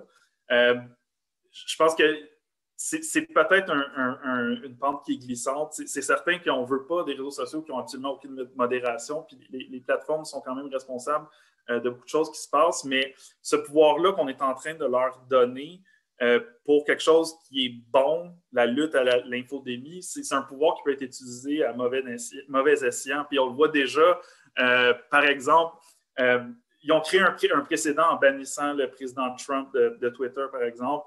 Le raisonnement derrière, c'est que ça causait une situation politique explosive aux États-Unis. Bien, ce précédent-là, maintenant, est utilisé pour demander toutes sortes de choses aux réseaux sociaux en disant, bien, regardez, le groupe qui manifeste dans la rue, c'est un danger, c'est de la désinformation, vous devez les bannir des réseaux sociaux. Ça cause toutes sortes de problèmes, je pense, des conséquences auxquelles on n'a peut-être pas songé. Puis, c'est fondamentalement basé sur le problème central le fait qu'on a confié à des entreprises privées un monopole sur la communication sur le web. C'est un pouvoir qui est absolument énorme. Puis, à toujours leur demander de régler les problèmes à notre place, il y a peut-être là une pente qui est glissante parce que c'est toujours bien quand les gens qui sont bannis par les réseaux sociaux, quand tu es d'accord avec cette décision-là, il n'y a pas de problème, tu es content. Mais c'est quand les réseaux sociaux commencent à bannir des gens qui sont de ton côté ou qui prennent des décisions avec lesquelles tu n'es pas d'accord, là, les gens réalisent hey, qu'est-ce qui se passe. Donc, je me pose sérieusement des questions de ce côté-là. Il n'y a pas de solution facile. Si j'avais la solution facile, je travaillerais peut-être à Silicon Valley plutôt qu'à Radio-Canada. Mais bref, c'est des enjeux qui sont super, super complexes. Juste pour compléter peut-être là-dessus, là, parce que dans le fond, un enjeu qui est ressorti quand même de notre recension et qui se poursuit, c'est l'enjeu de la régulation des plateformes puis de la concertation internationale. Bon, on sait que le Canada est en train de mettre en place des mesures temporaires en attendant que l'OCDE s'entende sur des mesures pour l'ensemble des pays membres. Et c'est très, très compliqué. Hein. Il devait arriver à une décision en 2020. Bon, après ça, il y a eu la pandémie. Et puis, c'est très, très... je veux dire, déjà, les mesures qui ont été mises en place dans le cadre de la pandémie par les États, il y a des alertes qui ont été signalées là, qu'on est en train d'empiéter sur les droits fondamentaux, sur les libertés fondamentales.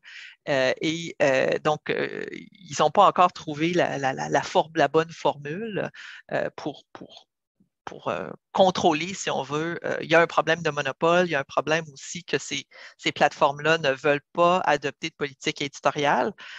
Facebook a mis en place un comité qui révise certaines décisions de modération, donc un comité de révision, et il commence à avoir des analyses de la jurisprudence de ce comité-là. Alors ça, c'est très intéressant parce qu'on voit que tout ne tourne pas rondement, mais il y a quand même une sorte de jurisprudence qui est en train d'émerger de ça, mais je suis tout à fait d'accord avec Jeff que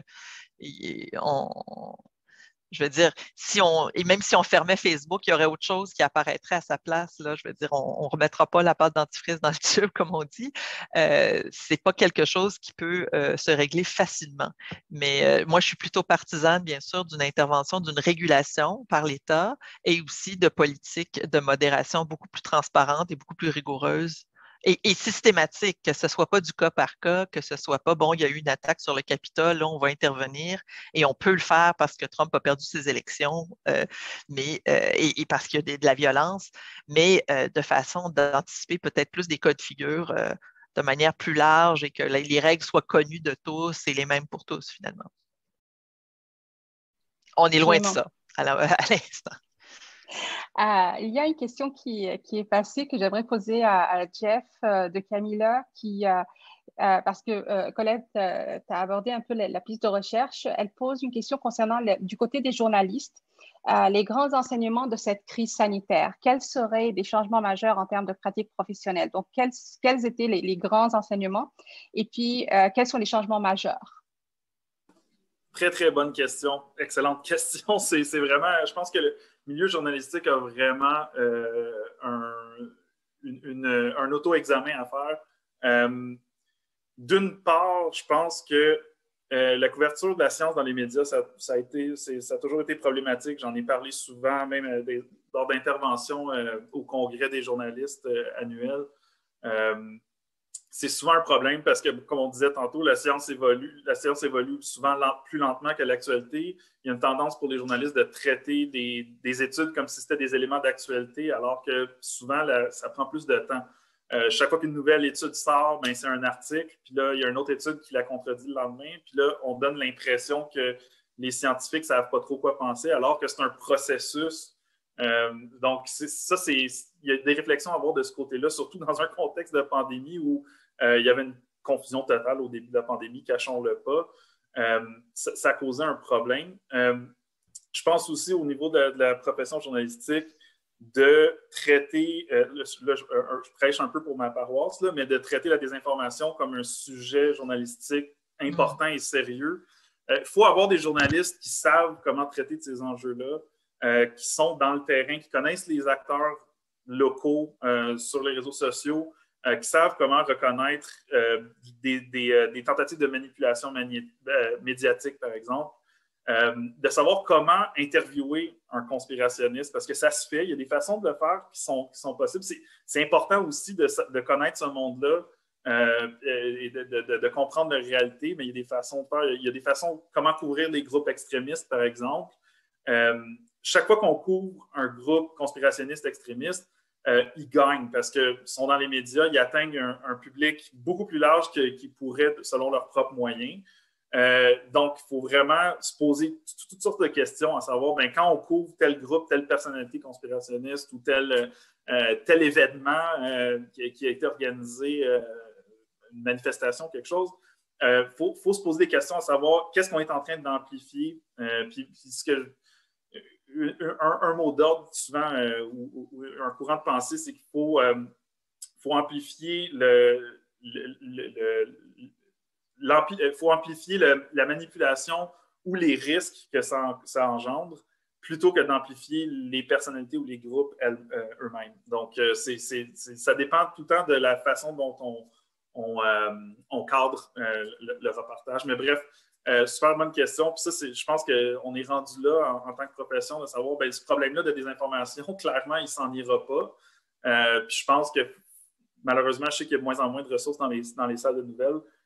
Mais il faut se pencher à ces questions-là, puis avoir des gens qui sont formés et qui suivent ça systématiquement. La même raison pour qu'on ait des journalistes qui couvrent la colline parlementaire puis le palais de justice, parce qu'ils développent des expertises qui leur sont propres.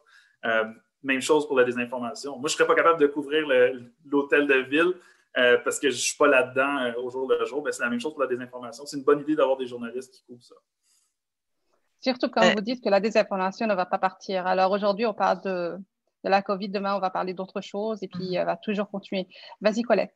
Oui, ben, c'est ça. Bien évidemment, je vais prêcher pour ma paroisse en ce qui concerne la formation des journalistes, la formation initiale, la formation continue. La COVID, ça nous apporte un gros argument. Hein. On n'a pas besoin de convaincre nos étudiants qui ont besoin de compétences de base sur le fonctionnement de la recherche scientifique et en analyse de données. Hein. Je veux dire, la façon dont on présente les chiffres de la COVID, c'est quelque chose qu'on reproche souvent aux journalistes, hein, d'être focalisés sur les chiffres du jour, alors qu'on sait très bien que le nombre de cas, les chiffres qu'on reçoit le jour même vont évoluer dans le temps. C'est pas de la désinformation, mais c'est du bruit. C'est de l'information qui est incomplète, qui n'est pas vraiment fiable. Donc, les chiffres du jour nous donnent un aperçu très, très partiel de ce qui s'est passé, surtout pour ce qui est du nombre de cas. On recommande vraiment de parler de la tendance sur la semaine, la fameuse moyenne mobile hebdomadaire. Et il y a des médias qui font un travail vraiment, vraiment exemplaire là-dessus.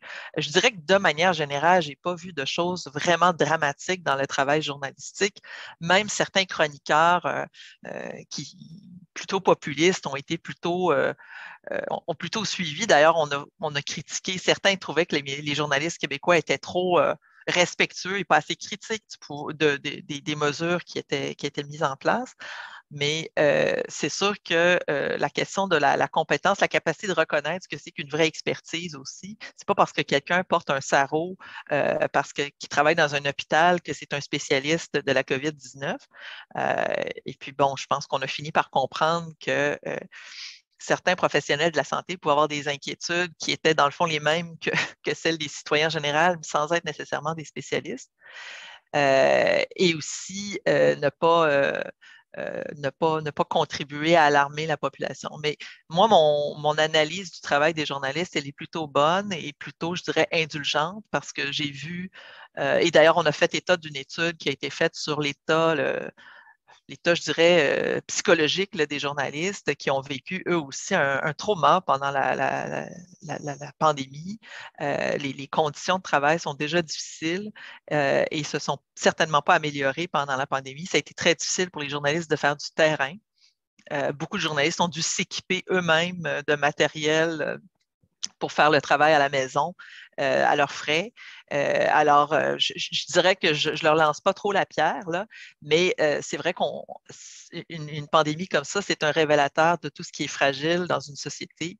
Je pense qu'ils ont quand même bien surmonté cette épreuve, mais on voit, dans le fond, tout ce qui nous manque encore. Alors, je pense que des formations continues, il y en a eu aussi. Je pense que des écoles de journalisme américaines et autres offraient des cours même gratuits pour les journalistes, comment couvrir la pandémie, des formations en direct, etc. Donc, des webinaires, si on voulait en suivre, il y en avait en masse, mais des fois, c'était peut-être plutôt le temps qui manquait. C'est super intéressant le point, tout ce que tu viens de dire, Colette, mais le point de rappeler que les journalistes, eux autres aussi, vivent la COVID. C'est pas comme s'ils sont d'un groupe extérieur qui est en train d'observer. Ils la vivent comme nous autres, alors c'est pas aussi simple qu'on peut imaginer. Ben, on l'a vécu même dans notre équipe de recherche. Hein? On était tous, on vivait tous ça, chacun à notre manière avec nos réalités. Je ne sais pas si Jennifer ou Julie, vous avez quelque chose à partager concernant la deuxième, troisième vague, les différents enjeux, les différents problèmes qui émergent. Est-ce qu'il y a quelque chose que vous avez remarqué après que vous voulez ou commenter sur l'intervention de Colette ou Jeff? Je voudrais souligner deux aspects en rebroussant les questions.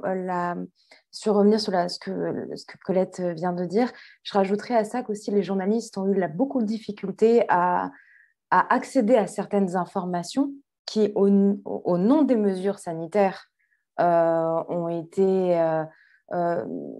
disons qu'on leur a interdit l'accès à ces informations-là justement pour des questions sanitaires. Donc, ça pose aussi un problème au niveau de la pratique journalistique et de l'accès aux sources. Et ça, c'est un enjeu que la pandémie a fondamentalement mis en relief, cristallisé autour de la liberté de la presse et de la pratique journalistique. Et voilà un beau défi, une perspective à défendre, surtout que le 3 mai, c'est la journée de la liberté de la presse. Un beau défi à appréhender de ce point de vue-là, que la pandémie nous aura enseigné. Et revenir sur l'intervention de M. Yates précédente, je rajouterais qu'il y a tout de même un risque à une trop forte modération des médias, enfin des GAFAM, des médias numériques, sur des groupes radicaux extrémistes.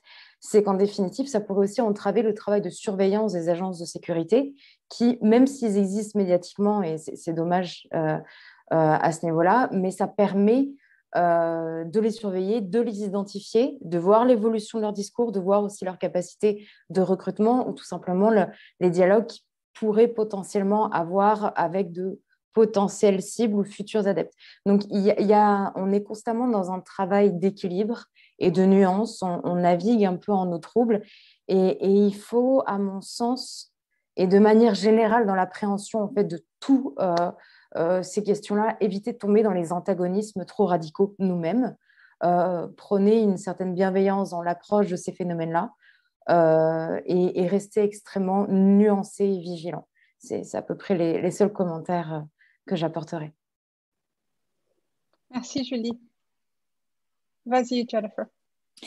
Écoutez, moi, ce que j'aurais fait, en fait, au niveau de la veille, ce que j'ai remarqué, c'est que, oui, il y a eu beaucoup de critiques à l'égard des journalistes. Ça a été difficile, je pense, pour eux. Comme Colette l'a mentionné, ils vivaient aussi de leur côté la pandémie. C'est sûr que leur devoir à eux, c'est de donner toute l'information qu'ils reçoivent, c'est de transmettre l'information. C'est quelque chose qui a été difficile de traiter, toute la comptabilisation des chiffres aussi, les données statistiques de la courbe de la pandémie, c'est des choses qui leur ont été reprochées, comme quoi, des fois, le traitement médiatique était mal adapté. Mais je pense qu'ils ont fait, somme toute, un quand même très bon travail en général. C'est sûr qu'on a à travailler à mettre plus de l'avant peut-être les journalistes scientifiques. Je pense que oui. Tantôt, on en a parlé un petit peu. C'est quelque chose qui, à l'avenir, devrait se faire. Et c'est quelque chose qu'on devrait aussi expliquer un peu plus à la population, comme quelle est la différence entre un journaliste, comme on disait tantôt, un journaliste régulier qui va traiter des nouvelles de tous les jours et un journaliste scientifique. Parce que beaucoup de gens ne savent pas quelle est la différence, ne savent pas les distinguer ni les identifier. Donc, identifier les acteurs publics, les gens qui prennent la parole, c'est quelque chose qu'il faudrait justement mettre en place pour aider les gens à pouvoir le faire. Parce que même moi, on m'en voit dans notre entourage. Malheureusement, moi, j'en ai vu des gens de ma famille qui s'est laissé un peu harponner par toutes sortes de discours en me disant, mais non, c'est un spécialiste, c'est un spécialiste. Mais moi, je leur disais, non, non, est-ce que tu as fait tes recherches? Je n'ai pas nécessairement un spécialiste. Donc, cette capacité à faire ça aussi devrait être dans l'étude des médias. Absolument. Ouais. Qui est le spécialiste? Absolument. Dans ma lecture du rapport, il y a deux choses autres que les choses que j'ai apprises, bien sûr, mais deux qui m'ont arrêté, c'était l'infobésité et puis le headline stress disorder. J'avais jamais entendu parler de ceci avant, et puis j'étais comme, OK, ça c'est, je crois qu'on le vit toujours, parce qu'on a toujours un nombre pas normal d'informations qui est en train de circuler, et puis on doit filtrer tout ça, et puis on a plein de headlines, et puis on a les clickbaits. Alors, il y a des choses alarmantes, et puis on doit s'arrêter. Donc, c'est comme si on est toujours dans ce brouillard, dans ce chaos, bien qu'il y a plein de choses qu'on a apprises. Comme là, moi, je parle du côté de citoyens, de la population, pas du côté du journaliste, bien sûr, mais on est submergé par tout ça. Alors, comment vous voyez votre rôle? Parce que quand on parle des acteurs, et puis nous, qu'on est en train de vivre donc on est en train de recevoir toute cette information-là, comment allez-vous nous aider à sortir de ce chaos-là? Ben, je trouve que l'équipe des directeurs nous aide beaucoup parce qu'ils nous aident à naviguer dans cet entourage, dans cet environnement-là. Il fait beaucoup de réfutations, de rumeurs, et ils font ça en temps réel, très rapidement, ce qu'évidemment, on ne pourrait pas faire, nous. Nous, on essaie de donner Ben, c'est ça, l'autre recherche qu'on est en train de mener, qui est une expérience sur un outil d'éducation aux médias, on pourrait dire, là, qui est très simple, qui est destiné à une population qui n'a pas beaucoup de temps à consacrer à ça et qui n'est pas si motivé que ça. Donc, on espère que ce genre de choses-là va être utile. Il y a eu des recommandations à un moment donné dans la première vague parce que les gens étaient à la maison, beaucoup de gens étaient en arrêt de travail et très, très anxieux, et on cherche des réponses dans ce temps-là. C'est un réflexe tout à fait naturel, tout à fait humain de chercher des réponses. Donc, qu'est-ce qu'on fait? Dépendant de notre âge, on allume la télé ou bien on cherche sur Internet. Et puis, on tombe sur toutes sortes de choses. Hein. On n'est pas. Et même l'information, même si on filtre très, très bien l'information, ça peut être quelque chose d'extrêmement stressant et d'extrêmement anxiogène parce que les réponses ne viennent jamais aussi vite qu'on voudrait ou elles ne sont jamais aussi claires qu'on le voudrait. En ce moment, il y a des gens qui sont en attente, par exemple, pour être vaccinés. Et puis, l'ordre, si on veut, de vaccination, puis le déploiement du vaccin dans les différentes régions n'est pas. Enfin, ça fonctionne bien, là, mais il y a quand même des incertitudes et même les risques de certains vaccins. Mais donc, la recommandation dans la première vague de certains spécialistes, c'était, prenez du recul. Prenez du recul par rapport à votre écran de manière générale, mais en particulier en ce qui concerne l'information, parce qu'à un moment donné, vous cherchez, puis vous n'êtes pas en train de vous faire du bien, là. Alors, je pense que c'est un bon conseil d'identifier peut-être quelques sources qui font un bilan pas trop alarmant. D'ailleurs, pendant la dernière année, on a constaté un très, très grand succès des infolettres. Alors, il y a des infolettres thématiques sur la COVID, mais il y a des infolettres sur toutes sortes de sujets de journalistes qui font une espèce de retour sur l'actualité de la journée en condensé. Et c'est un retour un peu au bulletin de nouvelles, si on veut, là, où on se contente, plutôt que de passer notre journée à chercher de l'information toute la journée, on reçoit un condensé en fin de journée, puis c'est bien en masse. On n'a pas besoin d'être constamment vissé à notre écran. Mais ça, c'est ça. C'est un phénomène qui est propre au contexte de crise, je pense. Je pense que dans le contexte d'infobésité, c'est un bon point. On est submergé de nouvelles, souvent consultant même les réseaux sociaux. Puis je pense que les journalistes doivent faire plus attention à la façon dont ils présentent leurs informations sur les réseaux sociaux. Avec l'arrivée des réseaux sociaux, je pense qu'il y a une tendance vers les médias de vouloir attirer les clics vers leur site. Bien sûr, on veut les revenus publicitaires, on veut que les gens cliquent sur nos articles. Donc, on a souvent tendance à ne pas mettre toute l'information dans le titre ou pas toute dans le premier paragraphe pour que les gens cliquent sur l'article. Bon, faut revoir ça, ce modèle-là, malheureusement. Je pense qu'il y a beaucoup de gens qui ne lisent pas les articles. Puis il faut s'assurer que même les gens qui ne lisent pas notre article en sortent pas avec une impression qui est peut-être déformée de ce qu'on essaie de raconter. Un exemple, puis il faut aussi essayer de minimiser les chances que une capture d'écran de notre article ou quelque chose peut être utilisé et détourné pour désinformer. Puis faut vraiment faire attention à la façon dont... Il faut penser à la façon dont ça apparaît sur les réseaux sociaux puis se dire, quelqu'un qui voit juste le titre et la photo, qu'est-ce qui va en ressortir? Je pense que c'est super important. Il y a des choses absolument contre-productives qui ont été faites. Par exemple, pour couvrir QAnon, des affaires comme est-ce que poser des questions dans des titres, des choses comme ça, des fois, faut donner la réponse plutôt que poser une question puis espérer que les gens cliquent pour avoir la réponse. Aussi, ça a l'air anodin, mais il y a une photo qui a été utilisée dans à peu près tous les articles sur QAnon, dans à peu près tous les médias. C'était dans une manifestation pro-Trump. Puis le gars, il a une pancarte, puis sur sa pancarte, il y a l'adresse web d'un site où on peut aller tout lire les drops de Q. Ça a été diffusé à des millions et des centaines de millions de gens partout dans la planète. Puis on leur donne, on dit genre QAnon, c'est dangereux, mais la personne qui ne clique pas sur l'article, elle a l'adresse web pour aller elle-même lire les messages de Q. Ça, c'est des choses qu'il faut vraiment, vraiment se poser comme question, savoir est-ce que l'image que je suis en train de mettre avec cet article-là peut contribuer au problème? T'sais, nous, au décrypteur, c'est sûr qu'on fait tout le temps attention, on met un filtre faux sur la photo pour être certain que personne ne peut télécharger la photo et l'utiliser pour désinformer les autres. Là, nous, c'est un contexte particulier parce qu'on parle de debunking et choses comme ça, mais je pense vraiment qu'il y a une réflexion à avoir de ce côté-là, à se dire, regarde, les gens ne lisent pas les articles en quelque part. Faut aussi travailler pour les gens qui ne lisent pas l'article. Assez étrangement, là, mais c'est notre responsabilité parce qu'on fait partie de cette diète informationnelle infinie-là sur les réseaux sociaux. Absolument. J'aimerais là, parce que là, on arrive à, comme il nous reste juste 30 minutes de notre discussion, et puis j'aimerais bien qu'on a discuté des discussions, des solutions, on a touché ici et là aux solutions, mais j'aimerais vraiment consacrer notre dernière partie de la discussion sur tout ce qui est positif et puis comment on va pouvoir contrer l'infodémie.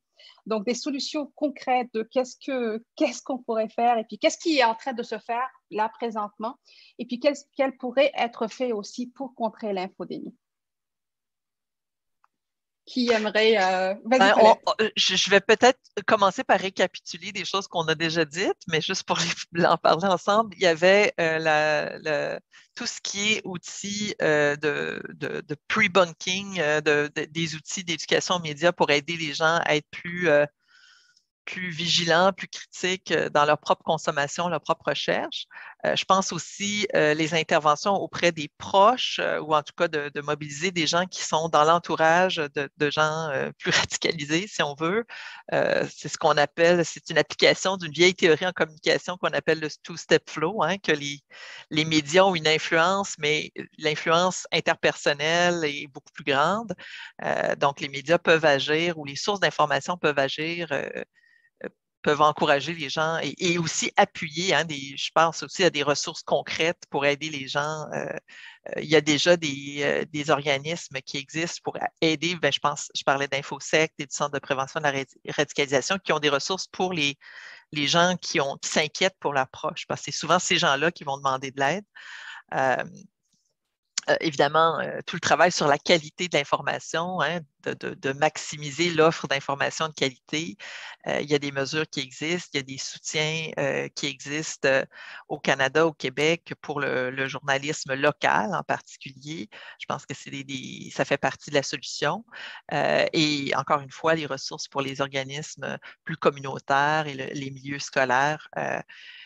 Et puis, enfin, une véritable concertation de tous les acteurs qui travaillent sur ces solutions-là.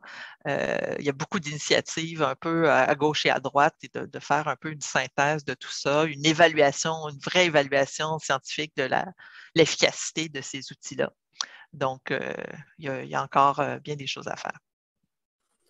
Jeff? Je suis supposé d'être optimiste, là? OK. Non, mais... on en parlait tantôt de la prise de conscience, du problème, des conspirations, etc. Il y a quand même un bon côté à ça. Je pense qu'il y a beaucoup de gens qui ont été sensibilisés au fait que l'information circule de toutes sortes de façons, sans contrôle sur les réseaux sociaux. Donc, c'est sûr que c'est un exemple un peu caricatural, mais tu sais, les gens qui disent les posts de ma tante, il faut faire attention à ça, des choses comme ça. Les publications de mon cousin bizarre ou de mon oncle un peu failé.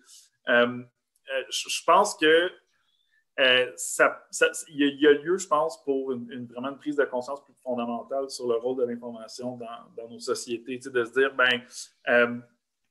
si mes amis peuvent partager n'importe quoi, puis là, je me ramasse un matin en pleine pandémie à ne pas savoir quoi croire parce que tous mes amis partagent des choses qui sont complètement contradictoires, des choses que finalement j'apprends 2 semaines plus tard que c'est faux, que je reçois une alerte de Facebook pour me dire la publication que tu as partagée, elle est inventée, voici pourquoi.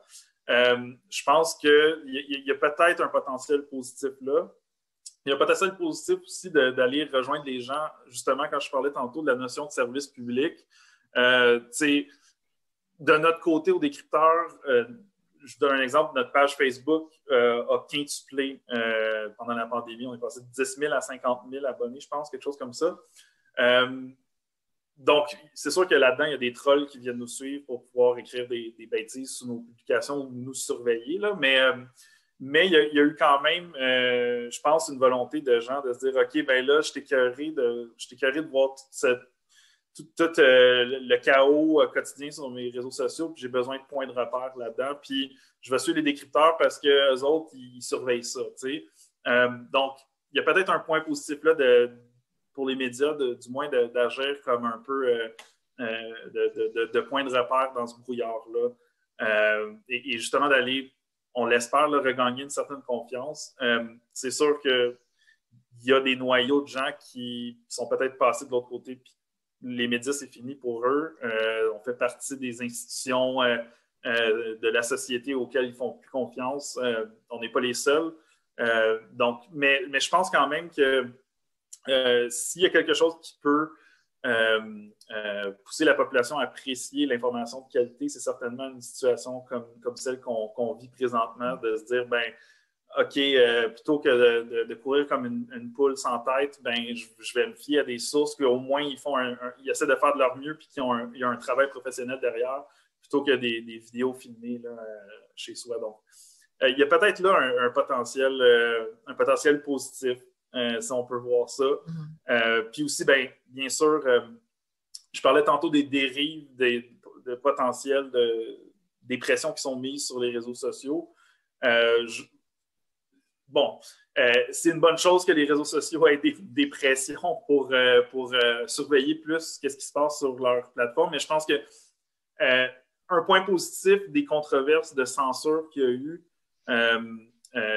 surtout aux États-Unis, je dirais, c'est qu'il y a peut-être un point commun là, c'est que je pense de tous les éventails politiques possibles, que ce soit des activistes de la gauche qui dénoncent les campagnes d'harcèlement puis les discours haineux, ou que ce soit les gens de droite qui dénoncent la censure des discours qui sortent de la doxa des médias. Il y a un point de rencontre, à savoir personne n'est content de la façon dont les réseaux sociaux gèrent les discussions en ligne. Puis il y a peut-être là un point de rencontre à se dire en tant que société, il faut qu'on examine ce problème-là. On a un problème qu'on ait confié à ces vastes entreprises-là un immense pouvoir sur nos communications. je pense que la plupart des gens seraient d'accord, je ne sais pas s'il y a eu des sondages par rapport à ça, mais je pense que la plupart des gens seraient d'accord à savoir non, Facebook, ça ne marche pas, je ne suis pas content. Twitter, ça ne marche pas la façon dont ils modèrent les contenus. Donc, il y a peut-être un terrain de rencontre intéressant là parce que ce sont des géants multinationaux. Les gouvernements se trouvent un peu à essayer de tenir tête à ces grosses entreprises-là. Puis s'il y a une acceptabilité sociale, à savoir, faut faire quelque chose. Il y a peut-être là quelque chose de positif qui s'est dessiné, même si c'est passé par des chemins qui ne sont pas tout à fait souhaitables. Il y a peut-être un terrain de rencontre là. Mais justement, je compléterais juste sur ce point-là une initiative, ou enfin un type d'initiative qu'on voit émerger, c'est des pressions auprès des annonceurs publicitaires qui placent des publicités sur ces plateformes-là.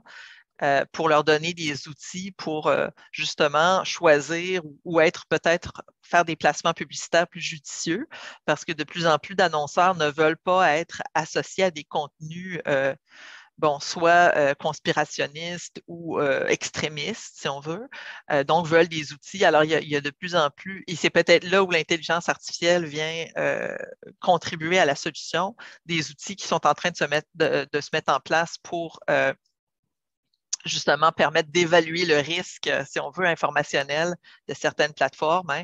C'est une stratégie qui a été utilisée de manière moins technologique pour les radios de Québec, pour Radio X, d'inciter les annonceurs à retirer ou à mettre fin à leur campagne de publicité sur ces radios-là. Ça peut marcher pour un certain temps. Il y a eu d'ailleurs des boycotts même sur Facebook, mais c'est très partiel et ça ne dure pas très, très longtemps, mais le cumul de toutes ces pressions-là, c'est sûr qu'ils sentent la soupe chaude. On voit que Zuckerberg doit comparaître de plus en plus souvent devant des autorités.